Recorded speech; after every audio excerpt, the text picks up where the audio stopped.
ዳግም በክብር በደመና በመላእክት አጀብ ከቅዱሳኑ ሁሉ ጋር ጌታችን ኢየሱስ በቶሎ ይመጣል። ጸጋና ሰላም ጣፋጭ ሕይወት ከእግዚአብሔር ከአባታችን ከልጁም ከኢየሱስ ክርስቶስ ለከበራችሁ ቅዱሳን ሁሉ ይሁን። እስከ መጨረሻ ድረስ እንደምወዳችሁ ጌታ ኢየሱስ ያውቃል። ይህ የመጨረሻው ዘመን ነው። የመጨረሻው ዘመን ትኩሳቶች እንመለከታለን። የማቴዎስ ወንጌል ምዕራፍ 24 ከቁጥር 42 እስከ 43 ያለው የእግዚአብሔር ቃል እንደዚህ ይላል። ጌታችሁ በምን ሰዓት እንዲመጣ አታውቁምና እንግዲህ ንቁ። ያን ግን እወቁ፣ ባለቤት ከሌሊቱ በየትኛው ክፍል ሌባ እንዲመጣ ቢያውቅ ኖሮ በነቃም ቤቱም ሊቆፈር ባልተውም ነበር ይላል የእግዚአብሔር ቃል። እስራኤል በኢራን ላይ በድንገት በሌሊቱ የአየር ጥቃት በኒውክለር ማብላዮች ላይ እርምጃ ከመውሰዱ አስቀድሞ ኢራን ከአሜሪካ ጋር በኒውክለር ፕሮግራም ለመደራደር አንድ ቀን ሲቀረው ነበረ የአየር ጥቃት በኢራን ላይ ተፈጸመባት።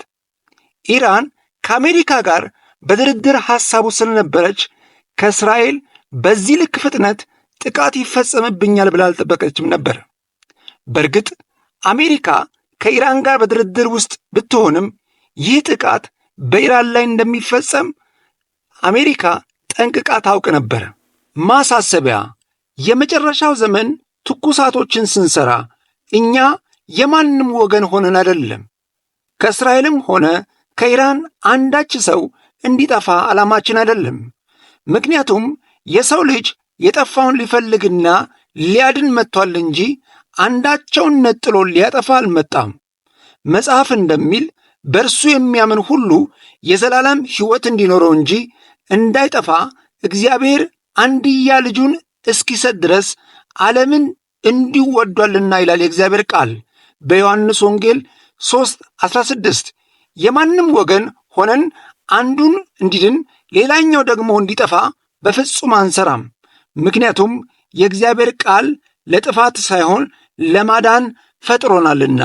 በተለያየ የሶሻል ሚዲያ እንዳየሁት አንደኛው የአንደኛው ደጋፊ በመሆን በምስልና በኮሜንት መሳሪያ ብቻ መያዝ የቀራቸው ጥቂት ኢትዮጵያውያን ሃይማኖታዊ ግጭት አስመስለው የሚያራምዱ አሉ። የእነሱ ጦርነት ሃይማኖታዊ ሳይሆን ፖለቲካዊ ነው። የሚያጣላቸው ቁርአን ሳይሆን የኒውክለር ፕሮግራም ነው። የሚያጋጫቸው መጽሐፍ ቅዱስ ሳይሆን የኒውክለር ማብለያ ነው። ስለዚህ የማናችሁም እይታችሁ መሆን ያለበት እውነት ላይ እንጂ የእናንተና የኔ ሰጣ ገባ ከኃጢአት ውጪ ምንም ትርፍ አያመጣም። ማንም የማያውቀው ነገር ቢኖር ጌታ በምን ሰዓት እንደሚመጣ ነው። ምናልባት አንድ ቀን ጌታ ቢመጣ አንዱ ተኝቶ ሌላኛው ደግሞ ነቅቶ፣ አንዳንዱ ደግሞ ኃጢአት ያለ ከልካይ ሲጠጣ፣ እነዚያ ደግሞ ሲያገቡና ሲጋቡ ሊሆን ይችላል። ሆኖም ጌታችን የሚመጣበት ቀንና ሰዓት ማን ሊያውቅ ይችላል? ለዚህ ነው ቃሉ የሚለን ጌታችሁ በምን ሰዓት እንደሚመጣ አታውቁምና እንግዲህ ንቁ ይለናል የእግዚአብሔር ቃል። አሁን በእስራኤልና በኢራን እየሆነ ያለው የፖለቲካ ሚዛን ማሳያ ሳይሆን የመጨረሻው ዘመን ምልክት ማሳያ ነው። መጽሐፍ ቅዱስ እንዲህ ይላል፣ ጦርንም የጦርንም ወሬ ትሰሙ ዘንድ አላችሁ፣ ይህ ሊሆን ግድ ነውና ተጠበቁ፣ አትደንግጡ፣ ዳሩ ግን መጨረሻው ገና ነው ይላል የማቴዎስ ወንጌል ምዕራፍ 24 ከቁጥር 6። በዓለም ሁሉ እየሆነ ያለው በቀላሉ ለመረዳት የእግዚአብሔርን ቃል መስማትና ማመን ያስፈልጋል። የእግዚአብሔርን ቃል የማንሰማ ከሆነ በዓለም ሁሉ እየሆኑ የሚሄዱትን ግለሰባዊ፣ ቡድናዊ ልናደርገው አሊያም ደግሞ ፖለቲካዊና ሀገራዊ ጉዳይ ማድረጋችን አይቀሬ ነው። ቀጠሮ አስይዘን የምንመጣባቸው ጉዳዮች እጅግ ብዙ ነገሮች አሉ። ነገር ግን ሌባ ወደ ማንም ሲመጣ ቀጠሮ አስይዞ በዚህ ጊዜና በዚህ ሰዓት ብሎ ለማንም አይመጣም። ቀጠሮ አስይዞ ቢመጣም ማንም ምንም ማጣት ስለማይፈልግ ነቅቶና ተዘጋጅቶ ይጠብቃል። አሁን ዋናው ነገር ማወቅ ያለብን ክፉም ሆነ የጌታ መምጫ በቀጠሮ አይሆንም ነው። በኖህ ዘመን የነበረውን ተመልከቱ።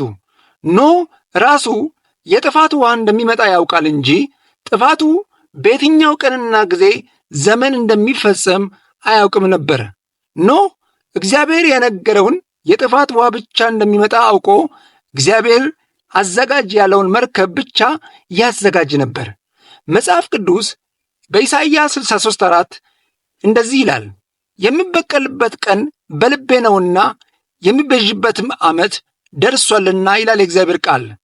እግዚአብሔር ማንንም በክርስቶስ ባለማመንና በኃጢአት መጠጥ ምክንያት የሚበቀልበት ሰዓት በእርሱ እጅ ነው እንጂ ማንም የእግዚአብሔርን የበቀል ሰዓትና ጊዜ የሚያውቅ የለም። ደግሞም ማንም የሚቤዥበትን ጊዜና ሰዓት አያውቅም። አስተውሉ። እግዚአብሔር ማንንም ወደ ልጁ ወደ ኢየሱስ ክርስቶስ አዳኝነት እንዲመጣ ይፈልጋል። ማንም ግን በእንቢተኝነት ቢጸና የእግዚአብሔር በቀል ምን እንደሚሆን ጌታ ብቻ ያውቃል። በስተመጨረሻም ለእስራኤልና ለኢራን ግጭት ሁላችሁም ባላችሁበት እግዚአብሔር እንዲራራና እንዲምር አጥብቀን ልንጸልይ ይገባል እንጂ በአንድ ወገን ከእግዚአብሔር ዓላማና ፈቃድ ወጥተን በጥላቻ ትኩሳት እንዳንያዝ አሳስባለሁ። እግዚአብሔር ምድራችንን ያስብ ይራራም። በእግዚአብሔር ፈቃድ ነቢይ የሆነ መስፍን